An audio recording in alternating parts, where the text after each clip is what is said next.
In today's video, I'm going to show you how to install the front bumper kit on a lawn tractor.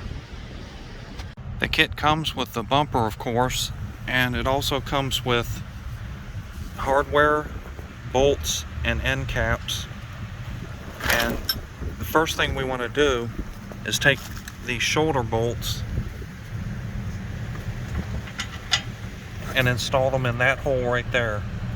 You can open up the hood, which makes it easier to put the shoulder bolts on. The shoulder bolts are on the bottom, and then once you have those on, you can slide the bumper in place. And once the bumper's slid in place, you can use these bolts at the top and tighten those down. For this installation, I needed a 5/8 and a 1/2 inch wrench to put it on.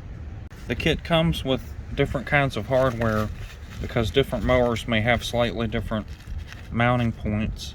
Once you have the bumper mounted, you can take these black caps and just insert them in the ends of the bumper, and that keeps out dust and moisture.